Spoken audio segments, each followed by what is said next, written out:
नमस्कार, मैं हूं पंकज जाडेजा। हमारा उद्देश्य है राष्ट्र से स्नेह, राष्ट्र का सम्मान। अब देखते हैं आज के दिन भर की टॉप हेडलाइन।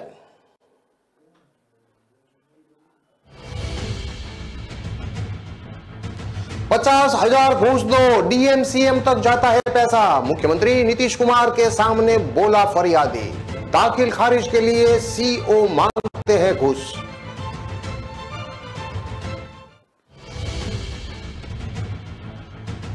बिहार में जल्द ही बढ़ेगी ठंड। 13 शहरों के तापमान में दर्ज की जा रही है गिरावट। लापरवाही पड़ सकती है भारी।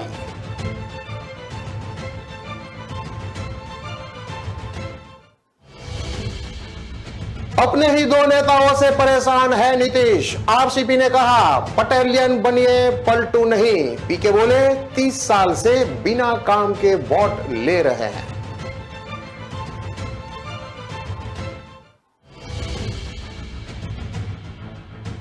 यूपी छात्र संघ चुनाव में आज से नॉमिनेशन। प्रमुख संगठनों ने तैयार किया अपना एजेंडा। 24, 22, 7 खुलने वाली लाइब्रेरी और पटना मेट्रो में फ्री पास भी शामिल।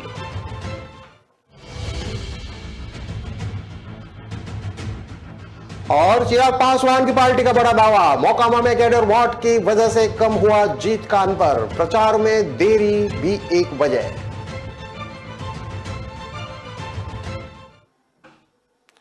अब देखते हैं खबरें विस्तार से। दाखिल खारिज के लिए अंचल अधिकारी ने 50,000 रुपये मांगे हैं। जब हमने पैसे देने से मना कर दिया तो हमें उन्होंने बाहर निकाल दिया और कहा कि जाइए, नहीं करेंगे दाखिल खारिज। पैसा ऊपर तक जाता है, मुख्यमंत्री तक पैसा जाता है। ऐसा सुनकर सीएम भी हैरान रह गए। जब जनता दरबार में फरियादी अपनी बात कहने लगा, वहीं जैसे ही सीएम ने शिकायत सुना, उन्होंने तुरंत राजस्व विभाग के ऊपर मुख्य सचिव को फोन लगाया और कहा कि मधुबनी से एक शख्स आया है, इनका दाखिल खारिज क्यों नहीं कर रहा है, इसको जल्द से जल्द दिखाइए। सीओ बहुत इधर उधर कर रहा है। दरअसल मधुबनी से आए एक फरियादी ने जनता दरबार में अपने जमीन अधिग्रहण की सीएम से शिकायत की। सीएम ने कहा कि यह क्या हो रहा है मधुबनी में। इस जिले से जमीन कब्जा करने के बहुत सारे मामले सामने आ रहे हैं। इसके बाद सीएम ने तुरंत अधिकारी को फोन लगाया और कहा कि मधुबनी में जमीन अधिग्रहण का अब तक दूसरा मामला सामने आ गया है, पता करिए ऐसा क्यों हो रहा है। वहीं जनता दरबार में आई एक महिला फरियादी ने सीएम नीतीश कुमार से कहा कि पुलिस ने हमारे बेटे को गांजा के केस में फंसा दिया है। गांजा दूसरी जगह से पकड़ा गया और इसमें मेरे बेटे का नाम दे दिया गया है। हमने न्याय के लिए एसपी से लेकर सभी जगह दौड़ लगाई, लेकिन हमें अब तक न्याय नहीं मिला है, इसलिए हम आपके पास आए हैं। सीएम ने फरियादी शिकायत को सुनकर डीजीपी को फोन लगा दिया और उन्होंने कहा कि इनकी शिकायत को सुनिए और तुरंत कार्रवाई कीजिए। इसके अलावा मधेपुरा से आए एक शख्स ने नीतीश कुमार से कहा कि हमारे पिता की हत्या हुई है और अपराधी अब तक खुले आम घूम रहे हैं, पुलिस कोई कार्रवाई भी नहीं कर रही है। इस पर सीएम ने डीजीपी को फोन लगाकर कहा कि इस मामले को जल्दी देखिए। आपको बता दें कि सीएम नीतीश कुमार आज जनता दरबार में एक बार फिर से लोगों की शिकायत सुन रहे हैं और उनका समाधान कर रहे हैं। दिवाली और छठ पूजा के बाद जनता दरबार का आयोजन किया जा रहा है। जनता दरबार में आज सीएम गृह विभाग, राजस्व एवं भूमि सुधार विभाग, कारा विभाग, मद्य निषेध विभाग, निगरानी विभाग, खान एवं भूतत्व विभाग और सामान्य प्रशासन विभाग से संबंधित शिकायतों को सुन रहे हैं।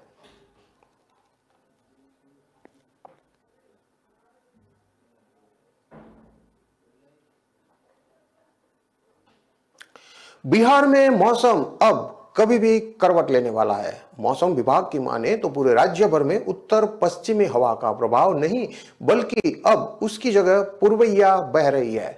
प्रदेश में कभी 2 डिग्री सेल्सियस पारा गिरा है तो कभी 2 डिग्री सेल्सियस पारा बढ़ता जा रहा है। वहीं ग्रामीण इलाकों में धुंध और कोहरे की स्थिति लगातार बढ़ रही है। शहरों में भी सुबह और रात में कोहरा दिख रहा है। हालांकि मौसम बिल्कुल साफ है। वहीं मौसम विभाग के अनुसार 5 दिनों में मौसम में बदलाव देखने को मिलेगा। आपको बता दें कि प्रदेश के 13 शहरों में तापमान में गिरावट दर्ज की जा रही है, जिसमें सिवान, वाल्मीकि नगर, रोहतास, औरंगाबाद, पटना, गया, वैशाली, बेगूसराय, जमुई, खगड़िया, भागलपुर, पूर्णिया और सबौर शामिल है। मौसम विभाग के अनुसार रविवार को गया सबसे ठंडा रहा, जहां का न्यूनतम तापमान 15.2 डिग्री सेल्सियस और अधिकतम तापमान 31 डिग्री सेल्सियस दर्ज किया गया। मुजफ्फरपुर में यह 20.6 डिग्री सेल्सियस है, जबकि बेगूसराय में 17 और नवादा में 17.2 डिग्री सेल्सियस तापमान दर्ज किया गया है। इस दौरान पटना में सामान्य से 1 डिग्री ज्यादा तापमान दर्ज किया गया है। हवा का रुख बदलने से पटना सहित पूरे राज्य भर में ठंड का असर होने लगा है। उत्तर पश्चिमी हवा की जगह अब राज्य के कई इलाकों में पश्चिमी हवा के बदले पूर्वइया हवा बह रही है, जिसके बाद से मौसम में बदलाव देखने को मिल रहा है। पश्चिमी हवा की वजह प्रदेश में लगातार शुष्क वातावरण देखने को मिल रहा था, वहीं अब पूर्वा हवा चलने से स्थिति बदल गई है। इस वजह से बिहार के सभी जिलों में दिन का पारा 28 से 32 डिग्री सेल्सियस और रात का पारा 14 से 19 डिग्री सेल्सियस के बीच दर्ज किया जा रहा है। आपको बता दें कि मौसम में बदलाव होने के कारण सर्दी, खांसी और बुखार होने की समस्या उत्पन्न हो जाती है। ऐसे में मौसम के इस बदलते दौर में लोगों को अपनी तबीयत का भी ख्याल रखना बेहद ही जरूरी हो जाता है। डॉक्टरों के मुताबिक इस बदलते मौसम में रहन सहन और खान पान में बदलाव की सलाह दी जाती है। उनका कहना है कि मौसम के इस बदलते दौर में इम्यूनिटी सिस्टम कमजोर हो जाता है, जिसके कारण से सर्दी, खांसी और जुकाम होना आम बात है। ऐसे में लोगों को अपने रहन सहन, खान पान पर ध्यान देना चाहिए। बिहार के दो नेता मुख्यमंत्री नीतीश कुमार के लिए सिरदर्द बने हुए हैं। यह दोनों नेता कभी नीतीश कुमार के काफी करीबी हुआ करते थे, अब उनके बड़े आलोचक और दुश्मन बन गए हैं। जी हां, पहला नाम है मुख्यमंत्री नीतीश कुमार के पार्टी के पूर्व राष्ट्रीय अध्यक्ष आरपी सिंह का, वहीं दूसरा नाम है जेडीयू के पूर्व राष्ट्रीय उपाध्यक्ष प्रशांत किशोर का। दोनों नेता अलग अलग तरीके से मुख्यमंत्री नीतीश कुमार को राजनीतिक तौर पर परेशान कर रहे हैं। प्रशांत किशोर तो पूरे बिहार में जन सुराज पद यात्रा कर रहे हैं और नीतीश कुमार के किए गए कामों की खूब जमकर आलोचना कर रहे हैं। आरपी सिंह भी पूरे बिहार के भ्रमण पर है, घूम घूमकर नीतीश कुमार के विकास को नकली बता रहे हैं। फिलहाल दोनों नेता किसी भी पार्टी में शामिल नहीं है। राज्यसभा की सदस्यता जाने और मंत्री पद छोड़ने के बाद आरपी सिंह लगातार पूरे बिहार का भ्रमण कर रहे हैं। आरपी सिंह ने अभी तक कोई पार्टी ज्वाइन नहीं की है, लेकिन बिहार के हर क्षेत्र में जाकर नीतीश कुमार के किए गए कामों की आलोचना कर रहे हैं। यहां तक कि नीतीश कुमार के राजनीतिक व्यवहार की भी आलोचना कर रहे हैं। सुल्तानगंज विधानसभा के रशीदपुर में सरदार पटेल की जयंती पर आयोजित कार्यक्रम में लोगों से कहा कि हम लोगों को संकल्प लेना है, पटेलियन होना है, पलटू नहीं होना है। आरसीपी ने लोगों को संकल्प दिलाया कि आप लोग संकल्प लीजिए कि आप लोग पटेल के अनुयायी बनेंगे, पलटू नहीं बनेंगे। पूर्व केंद्रीय मंत्री ने अपने भविष्य को लेकर भी एजेंडा तय किया, बताया कि आने जाने वाले समय में वह राजनीतिक कार्यक्रम भी करेंगे, लेकिन उन्होंने यह नहीं बताया कि वह किस पार्टी में शामिल होंगे।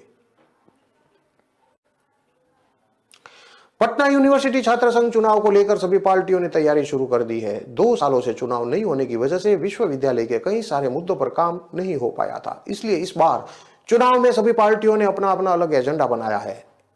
इन एजेंडों में कई सारे समस्याएं शामिल है। सभी पार्टियों ने कॉलेजेस में जाकर कैंपेन भी करना शुरू कर दिया है। वहीं महिला कैंडिडेट्स भी इस चुनाव को अलग नजरिए से देख रही है। उनका मानना है कि इस चुनाव के जरिए वह यूनिवर्सिटी के छात्राओं को कई सारी सुविधाएं दे सकती है। पार्टियों के एजेंडा जैसे कि आयशा राज्य सह सचिव कुमार दिव्यम ने बताया कि हम लोगों ने जो एजेंडा बनाया है उसमें सर्वप्रथम पटना विश्वविद्यालय को केंद्रीय विश्वविद्यालय का दर्जा दिलाने का है। सेंट्रल लाइब्रेरी 24 घंटे और 7 दिन खुली रहे ताकि बच्चे कभी भी लाइब्रेरी में पढ़ स्थायी और कर्मचारियों की बहाली, जेंडर सेल की स्थापना, छात्र हर विभाग में सेट की व्यवस्था, हॉस्टलों में मैस की व्यवस्था, विद्यालय में रंग व्यवस्था, सभी कॉलेजों में पेंटिंग की व्यवस्था, बी.एड में फीस वापस, शिक्षा वापस हो। छात्र संघ जनता उपाध्यक्ष प्रशांत राज ने बताया कि हमारे ये एजेंडा सबसे पहले पटना विश्वविद्यालय के छात्रावास में चल रही के लिए उठाना है। विश्वविद्यालय को केंद्रीय विश्वविद्यालय बनाने को लेकर मुहिम चलाना, महिला सहायता केंद्र की स्थापना करना, हर विभाग स्तर पर प्लेसमेंट की सुविधा उपलब्ध कराना, गवर्नमेंट रूम की व्यवस्था हर विभाग करवाना और स्टूडेंट क्रेडिट कार्ड योजना और महिला योजना के जागरूकता और उस पर कार्य करने हेतु हेल्प डेस्क की सुविधा हम प्राथमिकता रहेगी।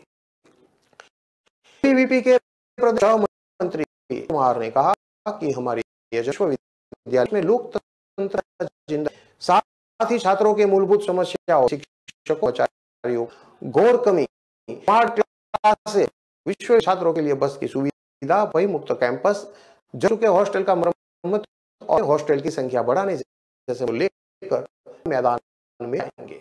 वहीं जाप के प्रदेश अध्यक्ष रोशन कुमार ने कहा कि हमारा एजेंडा पटना विश्वविद्यालय के छात्रों के लिए पटना में मेट्रो में फ्री पास की व्यवस्था, वर्ल्ड क्लास का सेमिनार हॉल बनवाना, मगध महिला कॉलेज गेट के पास ओवरब्रिज की व्यवस्था कराने की कोशिश, छात्रों के लिए 100% छात्रावास की व्यवस्था, ऑनलाइन ट्यूटोरियल क्लास की व्यवस्था, सभी कॉलेजों के सभी डिपार्टमेंट में छोटे लेवल पर डिजिटल लाइब्रेरी और विश्वविद्यालय के सभी बॉयज हॉस्टल में सुरक्षा हेतु पुलिस चौकी बनवाना रहेगा। ऐसे ही AIDSO के राज्य उपाध्यक्ष निकोलाई शर्मा ने बताया कि हमारी एजेंडा शिक्षक और शिक्षकेतर कर्मचारियों के सभी रिक्त पदों पर स्थायी नियुक्ति कराने का है। विश्वविद्यालय के वर्षों में मूलभूत उपलब्ध कराने, प्रयोगशाला, पुस्तकालय सहित सभी मूलभूत सुविधाओं को दुरुस्त कराने, छात्र छात्राओं की सुरक्षा और कैंपस में लोकतांत्रिक माहौल कायम कराना ही हमारी प्राथमिकता रहेगी। इसके साथ ही बिहार सरकार का कानून जिसमें छात्राओं और SC/ST वर्ग के छात्रों को निःशुल्क शिक्षा, उसे विश्वविद्यालय और सभी कॉलेजों में लागू कराने और नई राष्ट्रीय शिक्षा नीति 2020 को वापस कराना हमारी प्राथमिकता होगी। पटना विश्वविद्यालय छात्र संघ चुनाव का सोमवार यानी कि आज से नॉमिनेशन प्रारंभ हो गया है। नॉमिनेशन को लेकर सारी तैयारियां कर ली गई है। बीवी के व्हीलर सीनेट हॉल में इसके लिए 16 विशेष काउंटर बनाए गए हैं। हर पद के लिए अलग अलग काउंटर होगा, जहां पर जाकर छात्र उम्मीदवार अपने संबंधित काउंटर पर नॉमिनेशन कर सकेंगे। हर काउंटर पर 2 शिक्षक और सभी काउंटर मिलाकर कुछ कर्मियों को भी लगाया। नॉमिनेशन को लेकर सुरक्षा व्यवस्था के लिए जिला प्रशासन से मांग की गई है। नॉमिनेशन करने के लिए सिर्फ उम्मीदवार ही हॉल में जाएंगे, समर्थकों को प्रवेश किसी हालत में नहीं मिलेगा। आचार संहिता का उल्लंघन करने पर विवि प्रशासन और पुलिस प्रशासन के द्वारा नियमानुसार कार्रवाई की जाएगी। पटना यूनिवर्सिटी में नॉमिनेशन के लिए जिस कोर्स में पढ़ रहे हैं उसे जुड़े डॉक्यूमेंट, नॉमिनेशन के दिन, उम्र से संबंधित डॉक्यूमेंट, एकेडमिक एरियल से जुड़े क्लियरेंस का डॉक्यूमेंट, अगर कोई अनुशासनात्मक कार्रवाई हुई हो तो उससे जुड़े डॉक्यूमेंट छात्र छात्राओं को साथ में जोड़ना पड़ेगा। एक बार फिर वोटर लिस्ट में कुछ संशोधन किया गया है। पहले विश्वविद्यालय के वोटर लिस्ट में 24,020 छात्र छात्राओं के नाम थे। अब इसमें एक सप्लीमेंट वोटर लिस्ट डाला गया है जिसमें BSc थर्ड ईयर 2020-23 के छात्राओं का नाम अपलोड किया गया है, जब वोटरों की कुल संख्या 24,339 हो गई है। पटना, मोकामा और गोपालगंज में हुए विधानसभा उपचुनाव का रिजल्ट आ चुका है। मोकामा में राष्ट्रीय जनता दल की उम्मीदवार और जेल में बंद बाहुबली अनंत सिंह की पत्नी नीलम देवी ने जीत हासिल की है, जबकि भाजपा उम्मीदवार सोनम देवी हार गई है। वहीं गोपालगंज में राष्ट्रीय जनता दल के उम्मीदवार गुप्ता हार गए और भाजपा उम्मीदवार कुसुम देवी जीत गई। इस उपचुनाव में लोक जनशक्ति पार्टी यानी कि रामविलास की पार्टी ने दोनों ही सीटों पर अपने उम्मीदवार नहीं थे। भाजपा के प्रति अपने प्रेम दिखाई देते हुए चिराग पासवान ने पार्टी की तरफ से समर्थन देने का ऐलान किया था। उपचुनाव के लिए प्रचार प्रसार की शुरुआत हुई तो लोक जनता पार्टी रामविलास पासवान की उसकी तरफ किया गया था कि चिराग पासवान के बाद दोनों ही जगह बदल, दोनों ही सीटों पर चिराग पक्ष में चुनाव प्रचार, जो रिजल्ट सामने आया बाद भी पार्टी पर अड़ी हुई है। पार्टी दावा कर रही है कि चिराग पासवान की वजह से गोपालगंज में भाजपा उम्मीदवार की जीत हुई और मोकामा में जीत का अंतर बहुत कम रहा। इस मामले पर रविवार को पार्टी के प्रदेश प्रवक्ता प्रोफेसर विनीत सिंह से बात की गई। कई सवाल उनसे पूछे गए। सबसे बड़ा सवाल था कि कभी कहां रह गए, मोकामा की सीट हार गए और गोपालगंज हारते जीत गए। इस पर प्रवक्ता ने कहा कि कमी नहीं रही। हम कहेंगे कि दोनों सीटों पर हम लोग यानी कि एनडीए की विजय हुई। अब सवाल है कि कैसे, तो इस बारे में है कि गोपालगंज में भाजपा उम्मीदवार की जीत वोटों से हुई है, लेकिन मोकामा में हम लोगों की जीत मोरली यानी कि मानसिक तौर पर हुई। ये इसलिए 2000 के विधानसभा में मोकामा में जीत का 30,000 वोटों का था। आज चुनाव के रिजल्ट में वो अंतर 16,000 आ गया। यहाँ पर चिराग फैक्टर काम, हाँ यहाँ पर यह कि अगर चिराग मोकामा में 2-3 दिन पहले शायद का कुछ और होता, बार की जीत हुई। ने आगे बताया कि गोपालगंज में एनडीए उम्मीदवार की जीत हुई है, लेकिन वोटों के बीच का अंतर बहुत कम रह गया है। मुझे लगता है कि 15 साल से सुभाष सिंह वहां पर थे, वहां पर एंटी इनकम्बेंसी फैक्टर काम किया है। इसके बाद एक विशेष जाति के लोग गोलबंद होकर वहां वोट देने गए थे। इसके बावजूद हमारे गठबंधन के उम्मीदवार ने वहां अपनी सीट निकाली है। वहां भी चिराग पासवान ने सभा की थी। वहां उनकी सभा में आई भीड़ परिचायक है कि एक्स फैक्टर बनकर चिराग पासवान उभर रहे हैं। के जवाब में प्रवक्ता ने कहा कि जब सरकार की शुरुआत हुई है तब से चिराग पासवान को बुलाया जाता तो उसका असर कुछ और होने की वजह से कुछ बातें थी और हमारे बीच चल रही थी। कुछ बातों पर हमें रजामंद होना पड़ी, दोनों रजामंदी थी।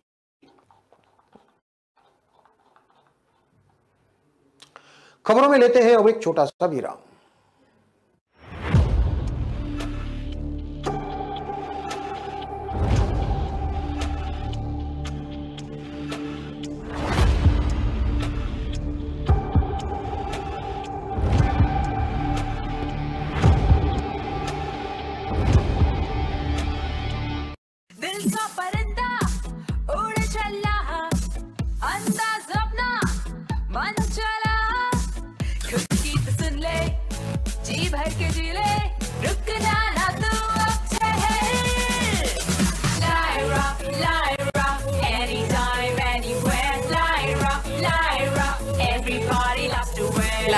Anytime, anywhere.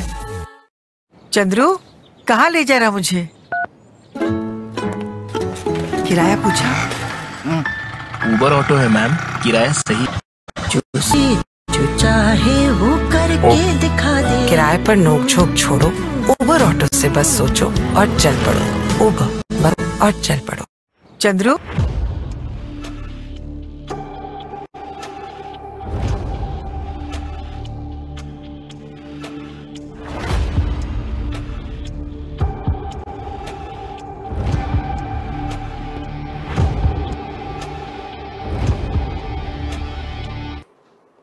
विराम के बाद एक बार फिर से आपका स्वागत है। अब देखते हैं आगे की और खबरें।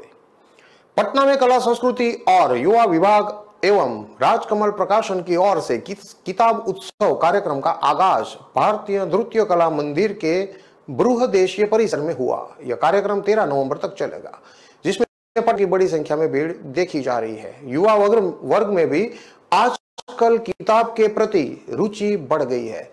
वह उत्सव से अपनी पसंद की किताबें लेकर जा रहे हैं। किताब उत्सव में बड़ों से लेकर बच्चों तक के लिए सभी तरह की पुस्तकों की प्रदर्शनी की जा रही है और साहित्यकारों से जुड़े विषयों पर भी परिचर्चा हो रही है।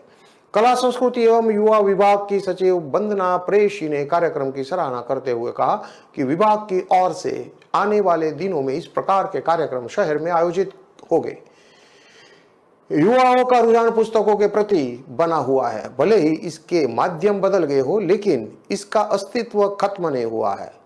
मशहूर कवि आलोक धनवा ने कहा कि पुस्तकों के कम पढ़ी जाएगी तो देश भी कमजोर पड़ेगा। समय के साथ पुस्तकों का स्वरूप भले ही बदला हो, लेकिन इसकी उपयोगिता कम नहीं हुई है। सूचना आयुक्त त्रिपुरारी शरण ने कहा कि कोरोना संक्रमण के कारण 3 वर्षों बाद साहित्य से जुड़े इस प्रकार के कार्यक्रम हो रहा है, जिसमें पटना के युवा वर्ग भी बढ़ चढ़कर हिस्सा ले रहे हैं। पद्मश्री उषा किरण खान ने कहा कि पुस्तकों की दुनिया में आने के बाद दुख दर्द भी मानो कम हो जाता है। पुस्तक और लेखकों की दुनिया भी समय के साथ बदल रही है। देश के नामचीन प्रकाशक पटना के अलावा उत्तर बिहार में भी ऐसे आयोजन करवाए जा रहे हैं।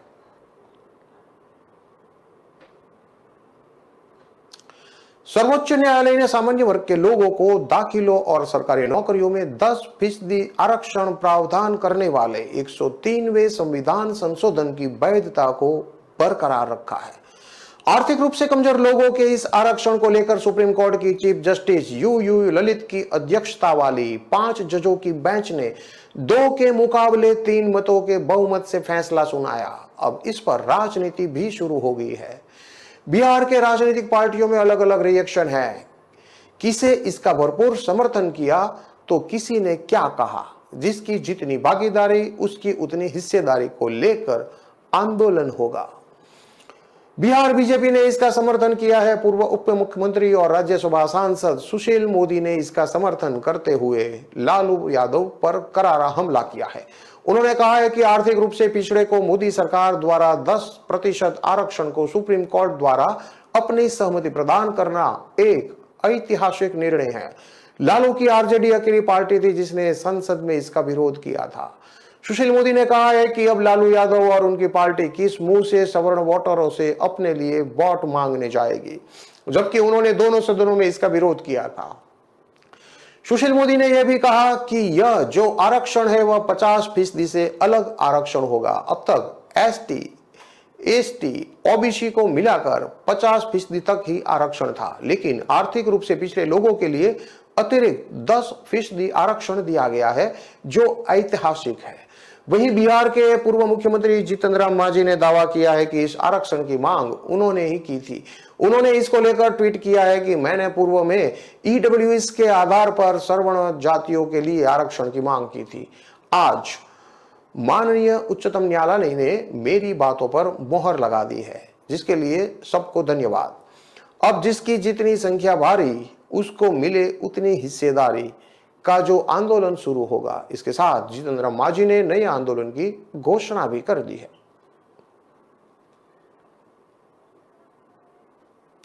जयपुर में रविवार दोपहर एक महिला से मोबाइल स्नैचिंग की वारदात हुई। महिला ने बहादुरी दिखाते हुए मोबाइल छीनकर भाग रहे लुटेरे को पकड़ लिया। भागने की कोशिश कर रहे लुटारे के साथ रोड पर गुत्थम गुत्था हो गई। भागने के लिए महिला पर हमला भी किया, लेकिन लुटारे को पकड़ मदद के लिए चिल्लाने लगी। मदद के लिए आए लोगों ने लुटेरे को पकड़कर पिटाई कर दी। इसके बाद लोगों ने सिप्रापत थाना पुलिस के हवाले। पुलिस ने शांति भंग के आरोप में उसे गिरफ्तार किया है। सिप्रापत इलाके में अरावली मार्ग स्थित जलपथ पर मोबाइल स्नैचिंग की वारदात हुई थी। दोपहर करीब 12:35 पर 35 साल की महिला जॉन 84 की ओर जा रही थी। इसी दौरान बाइक सवार 2 लुटेरे आए। महिला के निकलते ही बाइक रोककर एक उतर गया, दूसरा बाइक लेकर अरावली मार्ग के नुक्कड़ पर खड़ा हो गया। बाइक से उतरने वाला लुटेरा महिला के पीछे पीछे चलने लगा। मौका मिलते ही नजदीक पहुंचकर पीछे से महिला के हाथ में लगा मोबाइल छीन लिया। महिला ने बहादुरी दिखाते हुए लुटेरे का पीछा किया। कुछ ही दूरी पर भागकर लुटेरे को पकड़ लिया। पकड़ने के दौरान मोबाइल लुटेरे के साथ महिला रोड पर गुत्थम गुत्था हो गई। रोड पर मोबाइल गिर गया। मोबाइल उठाने की जगह महिला ने लुटेरे को पकड़े रखा। भागने के लिए लुटेरे ने महिला पर हमला भी किया, लेकिन उसने उसे नहीं छोड़ा। मदद के लिए जोर जोर से चिल्लाने लगी। महिला के शोर मचाने की आवाज सुनकर दौड़कर आए लोगों ने उसे पकड़ लिया। मोबाइल स्नैचर का पता चलने पर लोगों ने जमकर उसकी पिटाई भी कर दी। लुटेरे को पकड़कर देखकर साथी बाइक सवार वहां से 9-2-11 हो गया। शांति भंग में किया arrest. Duty officer Gopal Chand Meena ने बताया कि पुलिस कंट्रोल रूम की सूचना पर मौके पर गए थे। लोगों ने एक युवक को पकड़ा था, जिसे थाने लाया गया। पुलिस ने आरोपी भरतपुर बयाना निवासी सोहन सिंह, जो कि 25 साल का है, उसको शांति भंग में गिरफ्तार किया है। सामने आया कि वह अपने साथी CBI फाटक निवासी अब्दुल के साथ था। पीड़ित महिला ने मामला दर्ज नहीं कराया है। पीड़ित महिला की भी तलाश की जा रही है। बर्थडे बनाकर लौट रहे युवकों की कार डिवाइडर से टकरा गई। हादसे में 2 सगे भाइयों समेत 4 दोस्तों की मौत हो गई। एक्सीडेंट इतना जबरदस्त था कि कार को काटकर फंसे हुए युवकों को बाहर निकालना पड़ा। हादसा श्री गंगानगर जिले के अनूपगढ़ में रविवार देर रात 1:30 बजे हुआ। हादसे का CCTV भी सामने आया है। अनूपगढ़ डिप्टी जयदेव सियोग ने बताया कि हादसा अनूपगढ़ रायसिंह नगर सड़क मार्ग पर गांव 87 जीवी के पास हुआ। हादसे में अनूपगढ़ के वार्ड 88 निवासी जितेंद्र, जो कि 25 साल का है, और 23 साल का अंकुश, 22 साल का साहिल जुनेजा और 23 साल का रोहित की घटनास्थल पर ही मौत हो गई। मरने वालों में जितेंद्र और अंकुश सगे भाई थे। गंभीर घायल वसीम अकरम को जिला अस्पताल में भर्ती कराया गया है। सियाद ने कहा कि रविवार को जितेंद्र का बर्थडे था। अनूपगढ़ रायसी नगर मार्ग पर स्थित ग्रीन स्टार होटल में बर्थडे मनाने गए थे। देर रात सभी कार से लौट रहे थे। गांव 87 GB के पास कार अनियंत्रित होकर डिवाइडर से टकरा गई। हादसा इतना भयंकर था कि डिवाइडर से टकराते ही कार के परखच्चे उड़ गए। सूचना पर पुलिस मौके पर पहुंची और कार को कटर से काटकर फंसे 5 युवकों को बाहर निकाला। जब तक 3 युवकों की मौत हो चुकी थी, वहीं अन्य युवक ने अस्पताल ले जाते समय रास्ते में ही दम तोड़ दिया। हादसे में मरने वाले जितेंद्र और अंकुश अनूपगढ़ के मुख्य बाजार में पान की शॉप करते थे। रोहित 4 बहनों में इकलौता था। रोहित आदर्श नगर कॉलोनी का रहने वाला था और मोबाइल शॉप पर काम करता था। साहिल मुख्य बाजार में ही फ्रूट की दुकान चलाता था। अनूपगढ़ डिप्टी ने बताया कि चारों शवों को अनूपगढ़ के सरकारी अस्पताल की मोर्चरी में रखवाया है। जितेंद्र के मामा नरेश कुमार ने अनूपगढ़ पुलिस थाने में मामला दर्ज करवाया है।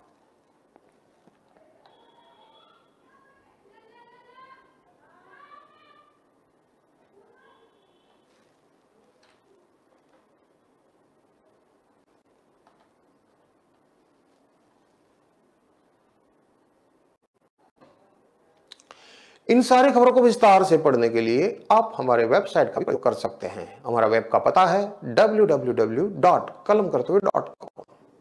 हमारी कलम ही हमारा कर्तव्य है के उद्देश्य के साथ खबरों को आप राष्ट्र प्रथम के साथ देखते रहिए। नमस्कार।